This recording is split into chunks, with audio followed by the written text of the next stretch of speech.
नमस्कार. आजच्या या आभासी वक्तृत्व स्पर्धेमध्ये सर्व आयोजक मंडळांचे व सर्व माझ्या शिक्षक मित्र मैत्रिणींचे मी स्वागत करते. माझा विषय आहे टाळेबंदी, लॉकडाऊन आणि पर्यावरण. मित्रांनो, मागील 3-4 महिन्यापासून आपण कोरोना महामारीच्या राज्यामध्ये जगत आहोत. सध्या quarantine, social distancing, sanitiser, isolation आणि लॉकडाऊन यासारख्या थोड्याशा वेगळ्या शब्दांचा आपल्यावर प्रचंड भाडीमार होते. यापूर्वी कधीतरी क्वचित उच्चारलेले हे शब्द आज सर्वजण इतक्या सराईतपणे उच्चारतात, त्यावरून आपण समजून जावं की हे शब्द आपल्या जीवनामध्ये किती महत्त्वाचे झालेले आहेत. कोरोना नावाच्या विषाणूने आज संपूर्ण जगामध्ये धुमाकूळ घातलेला आहे. जनजीवन पार विस्कळीत करून टाकलेला आहे. स्वतःला सर्वश्रेष्ठ समजणारा माणूस, विज्ञानाच्या आणि स्वतःच्या कर्तृत्वावर सर्वश्रेष्ठ समजणारा माणूस आज एका सूक्ष्म आणि अदृश्य कोरोना नावाच्या विषाणू पुढे हतबल आणि कमजोर ठरलेला आहे. लॉकडाऊन या शब्दाचा तर सर्वांनी अगदीच धसका घेतलेला आहे. लॉकडाऊन संपेल का नाही, अजून लॉकडाऊनची मुदत कधी वाढवणार, कितीपर्यंत लॉकडाऊन जाणार, विचार केला तर काय असेल हे लॉकडाऊन. लॉकडाऊनच्या बऱ्याच व्याख्या निघतील. संगणकाशी यापूर्वी अगदीच क्वचित संपर्क असलेला 50 उलटलेला शिक्षक सुद्धा आज आपल्या विद्यार्थ्याला ऑनलाईन अतिशय चांगल्या प्रकारे शिकवतो. त्या शिक्षकाला आलेला हा आगळा वेगळा अनुभव म्हणजे लॉकडाऊन. मोलमजुरी बंद झाल्यामुळे आपल्या मुलाबाळांना घेऊन अनवाणी निघालेले, हजारो मैलाचं अंतर अनवाणी कापलेले व पायाची सालपटं निघालेली आपल्या देशातील हजारो मोलमजुरांची पावले म्हणजे लॉकडाऊन. उद्योगधंदा बंद झाल्यामुळे आता काय खाणार, आपल्या मुलांना काय खायला देणार, म्हणून आपल्या मुलांना अन्नातून विषबाधा देणारे आणि स्वतः फास घेणारे हतबल आई वडील म्हणजे लॉकडाऊन. आपले कर्तव्य बजावत असताना प्रसंगी आपल्या प्राणाची पर्वा न करणारे, तरीही समाजाकडून कृतज्ञ वागणूक मिळालेली आपले पोलीस कर्मचारी, अत्यावश्यक सेवेतील कर्मचारी, महानगरपालिकेचे कर्मचारी, कितीतरी डॉक्टर्स, कितीतरी परिचारिका हे हॉस्पिटलमध्ये जेव्हा रुग्णाची सेवा करतात त्यावेळेला ते आपल्या घरी सुद्धा जाऊ शकत नाही आणि तरीही सुद्धा त्यांना समाजाकडून कृतज्ञ वागणूक मिळते. या काळामध्ये त्यांची झालेली ही सस्य होलपट, त्यांची ही झालेली फरफट म्हणजे लॉकडाऊन. हजारोंच्या उपस्थितीमध्ये ज्या ठिकाणी माणसाचा अंत्यविधी होतो, आज तोच अंत्यविधी मोजके गावकरी आणि मोजके नातेवाईक यांच्या सहवासात होतो.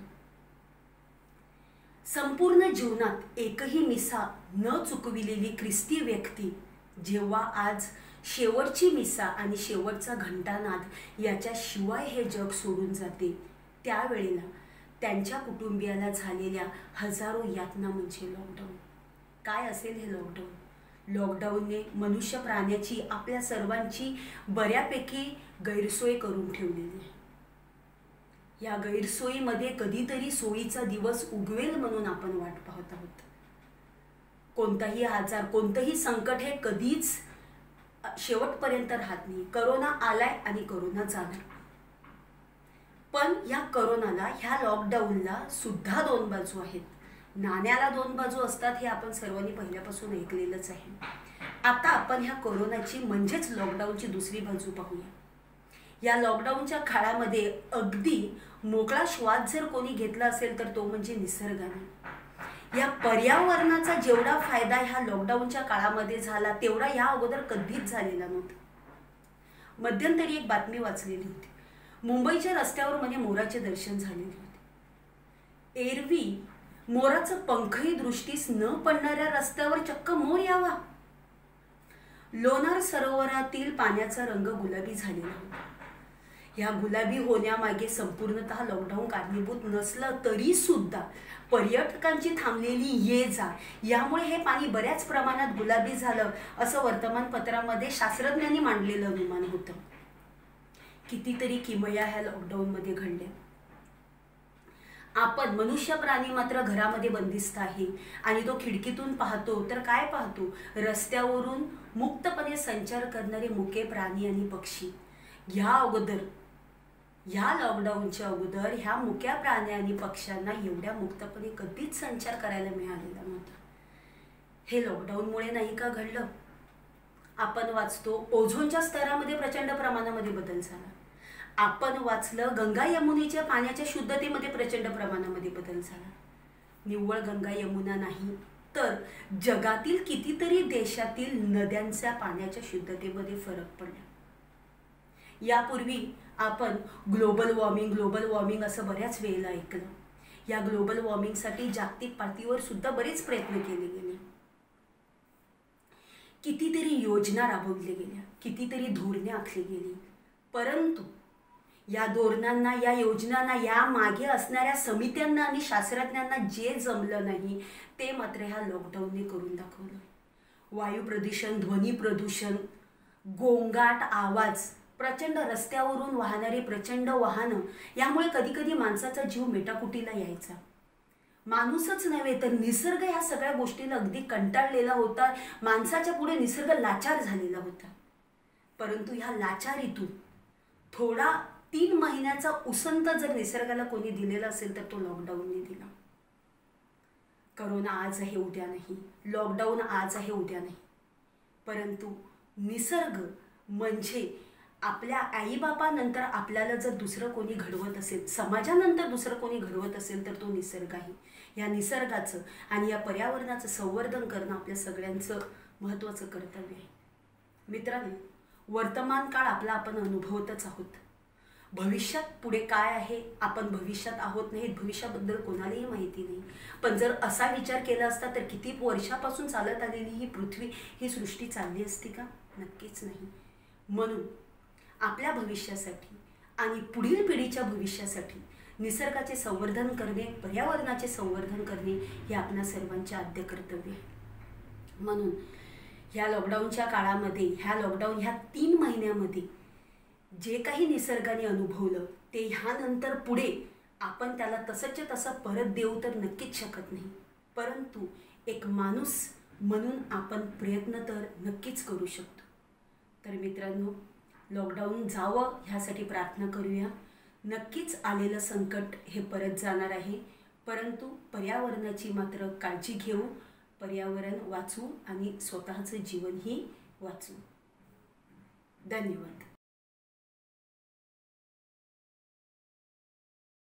Hello everyone, myself Jacinta Ullas Tikna. Today I am here to emphasize on topic women empowerment and elaborate my views accordingly. She encourages, inspires, motivates, indeed creates a history. Who is she?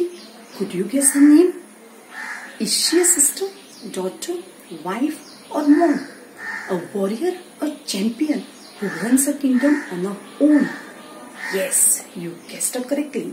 She is none other than a woman. The word woman indicates her significance and power through its acrostic which says wisdom of mentoring allied nations. Here I would like to add the words said by our great national leader Mahatma Gandhi which says, if you want to see a better world, we need women everywhere to aspire to great things. Don't you think his words have really come true?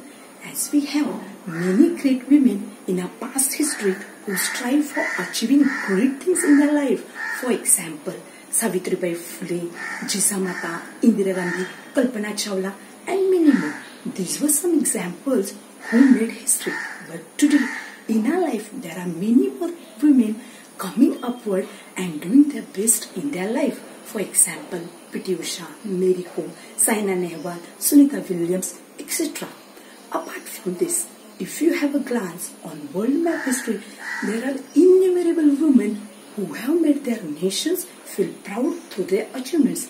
Recently, you all have heard about Greta Thunberg, a Swedish environmental activist who opposed the many great world leaders for their failure to have significant actions against climate crisis.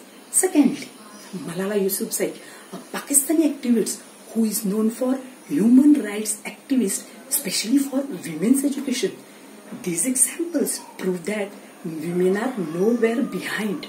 Today, women have begun realizing their power, strengths, and they are ready to step out of their home for contributing the success of entire society. Their contribution have made societies more stronger and the economy more dynamic. Indeed, women are the one who brings life. Every woman is extraordinary, no matter where she works, whether it is an office or a home. She plays a vital role in upbringing their children and also making their home more emotional and happy. Proverb, a book from Holy Bible, also highlights her power and strength, which says she is more precious than jewels and nothing you desire can compete her. That means she is more valuable. To conclude, let us recognize the significance of a woman in our life and on our society and inspire her to have a great futures, as she also can participate and contribute to the glory of our home, nation and society. Thank you. विषय आहे कौटुंबिक स्वास्थ्य. घर असावे घरासारखे, नकोत नुसत्या भिंती. घर असावे घरासारखे, नकोत नुसत्या भिंती. इथे असावा प्रेम जिव्हाळा, नकोत नुसती नाती. कवयित्री विमल लिमये यांच्या ओळी इथे मी उद्धृत करू इच्छिते. आजच्या या आधुनिक युगात जीवनातील प्रत्येक क्षेत्रातील हर एक गोष्टींच्या संकल्पना बदललेल्या आहेत. त्याला कुटुंब व्यवस्था तरी अपवाद कशी काय ठरू शकेल? पूर्वी एकत्र कुटुंब पद्धतीत खूप गरिबी होती, पण मनाची मात्र श्रीमंती होती. घरात सुख शांती नांदत होती. आजच्या सुखसोयींनी युक्त अशा त्रिकोणी किंवा चौकोनी कुटुंबामध्ये सुख शांती मात्र हरवलेली आहे. माणसं सुशिक्षित झालेली आहेत, मुलं उच्च शिक्षित आहेत, प्रत्येक क्षेत्रात ती यशस्वी होत आहेत आणि ही खूप अभिमानाची बाब आहे. परंतु दुसऱ्या बाजूने जर आपण विचार केला तर हीच मुलं आमचं ऐकत नाहीत, हेकेखोरपणे वागतात, सतत मोबाईलवर खेळत असतात, अशी आईवडिलांची ओरड चालू असते. पण ह्याला जबाबदार कोण? आईवडील या नात्याने आपण कधी याचा विचार केला आहे का? लहानपणी आपल्याला ज्या सुखसुविधा मिळाल्या नाहीत त्या आपल्या मुलांना मिळाव्यात म्हणून आईवडील जीवाचा आटापिटा करीत असतात. कोणतीही गोष्ट मागण्याचा अवकाश ती त्यांच्यासमोर हजर केली जाते. त्यामुळे आज मुलं ही ऐतखाऊ व स्वार्थी बनलेली आहेत आणि त्यामुळे नकार किंवा अपयश ती पचवूच शकत नाहीत. जर जीवनात एखाद्या वेळी त्यांना नकार घंटा मिळाली तर ती मग टोकाची भूमिका घेतात. म्हणून मुलांचे हट्ट पुरविताना त्यांना त्यांच्या कर्तव्याची जाणीव करून देणे हे देखील आपलं कर्तव्य आहे. तसंच घरातील छोटी मोठी कामं देखील करण्याची सवय त्यांना लावावी, जेणेकरून पुढील आयुष्यात ती स्वावलंबी बनतील. जसे पेराल तसं उगवते, जसं पेराल तसं उगवते आणि मुलं ही अनुकरणप्रिय असतात. जर आईवडील निस्वार्थी जीवन जगत असतील तर त्यांची मुलं देखील चांगलीच निपजतील आणि मग आईवडील अभिमानाने सांगतील, घर आमुचे गोकुळ, घर आमुचे गोकुळ, इथे आहे सुख शांतीचा मेळ. धन्यवाद.